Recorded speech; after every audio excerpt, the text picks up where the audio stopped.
Shalom semuanya, apa kabar? Selamat datang kembali dalam seri kita memahami tujuan Tuhan dalam setiap krisis.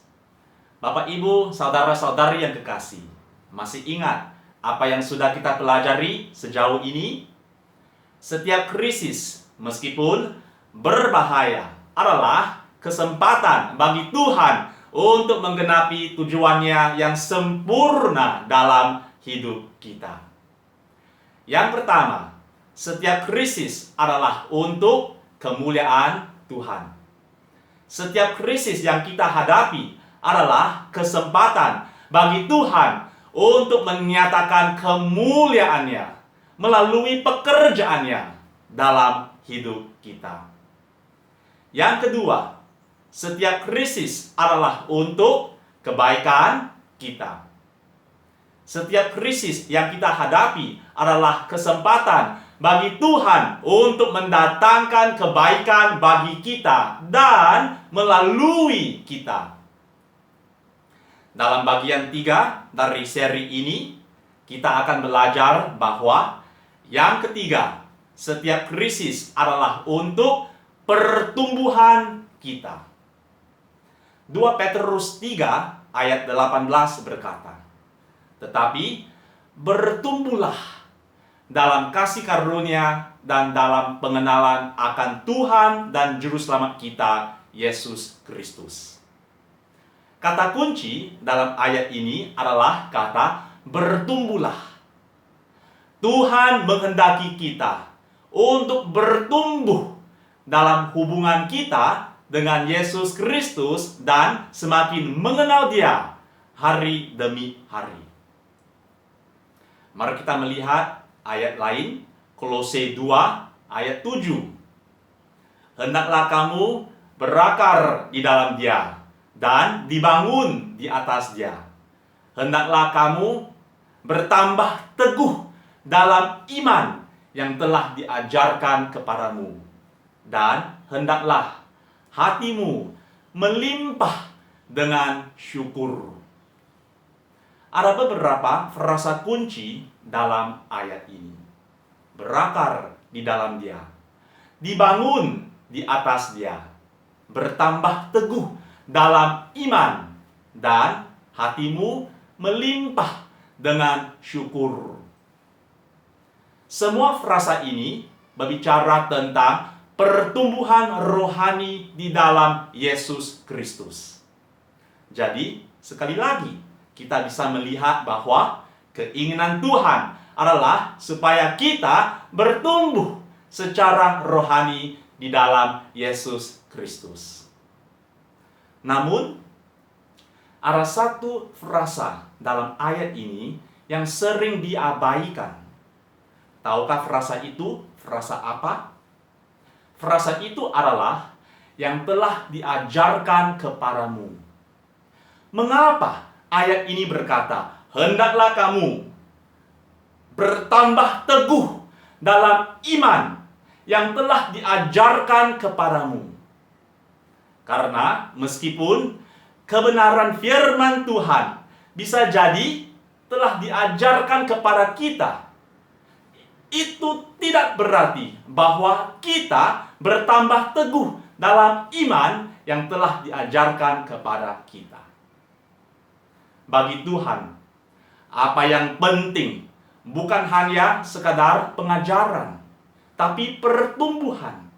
Dan Tuhan tahu bahwa cara yang paling efektif untuk menghasilkan pertumbuhan rohani di dalam kita adalah lewat ujian terhadap iman kita.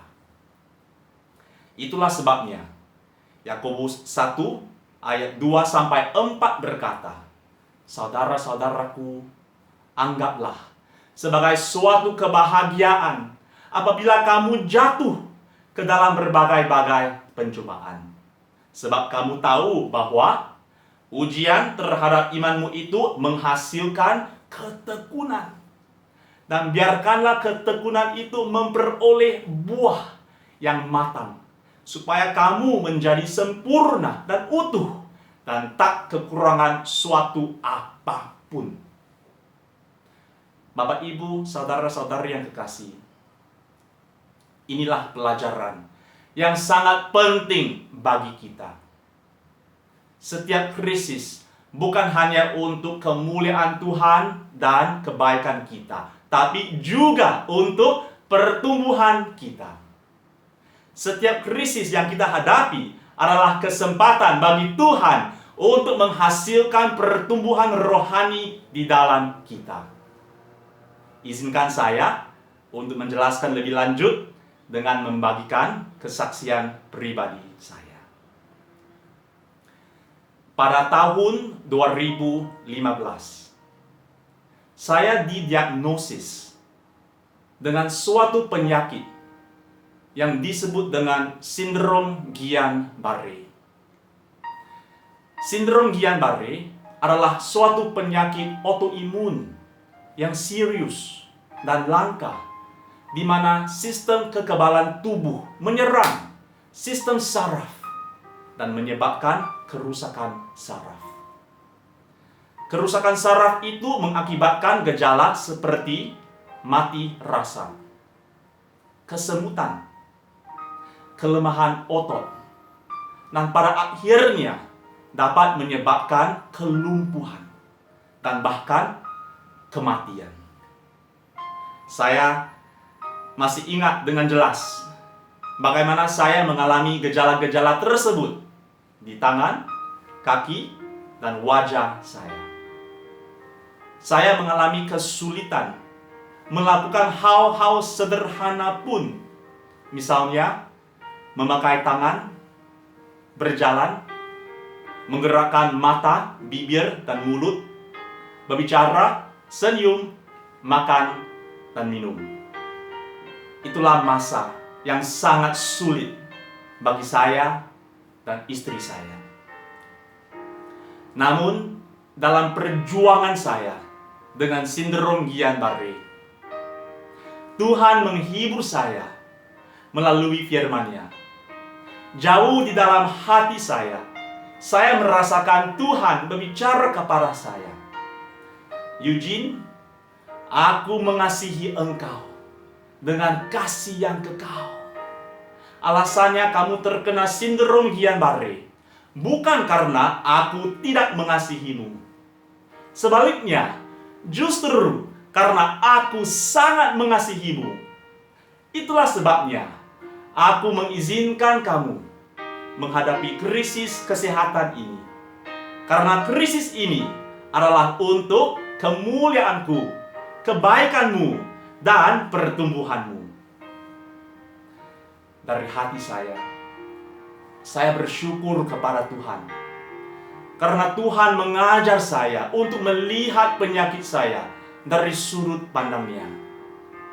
Saya percaya bahwa rencana-rencana Tuhan itu selalu baik apapun keadaan saya, termasuk penyakit ini.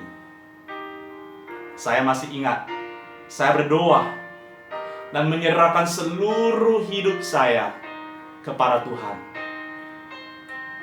"Bapa, Engkau sungguh baik setiap saat. Terima kasih karena Engkau mengasihi aku dengan kasih yang kekal.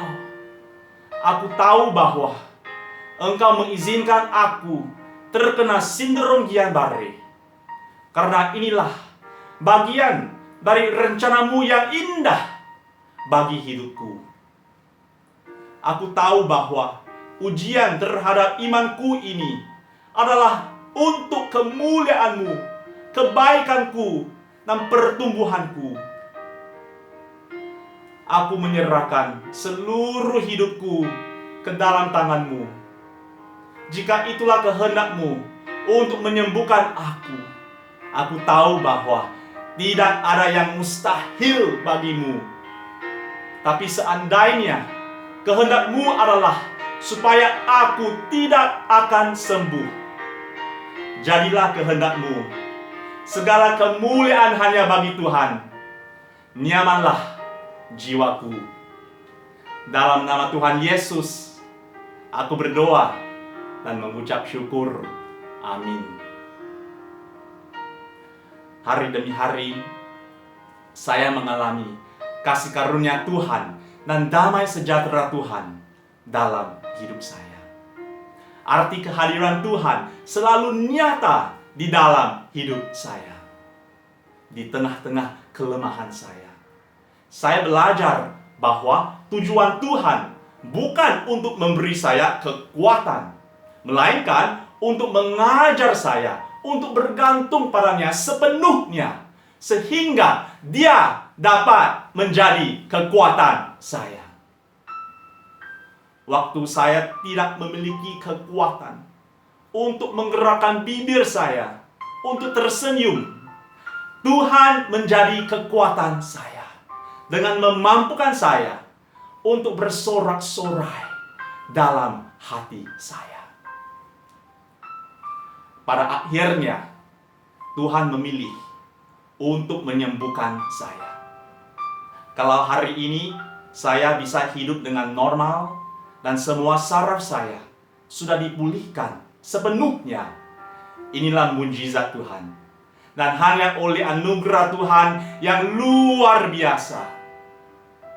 Yang paling penting, saya bertanya pada diri saya sendiri, apa yang sudah saya pelajari dari krisis ini dalam hidup saya?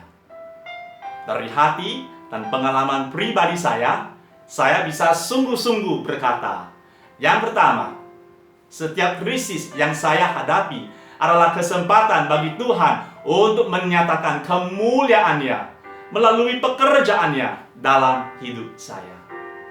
Yang kedua, setiap krisis yang saya hadapi adalah kesempatan bagi Tuhan untuk mendatangkan kebaikan bagi saya dan melalui saya. Yang ketiga, setiap krisis yang saya hadapi adalah kesempatan bagi Tuhan untuk menghasilkan pertumbuhan rohani di dalam saya. Sesungguhnya, seperti yang dituliskan pemazmur, bahwa aku tertindas, itu baik bagiku, supaya aku belajar ketetapan-ketetapanmu. Bagaimana dengan saudara? Dalam krisis global COVID-19 ini, atau krisis apapun yang saudara hadapi dalam hidup saudara, kiranya saudara bisa berkata seperti Ayub, karena Ia tahu jalan hidupku. Seandainya Ia menguji aku akan timbul seperti emas.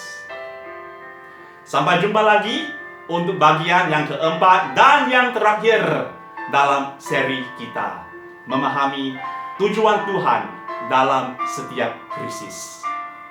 Tuhan memberkati. Shalom.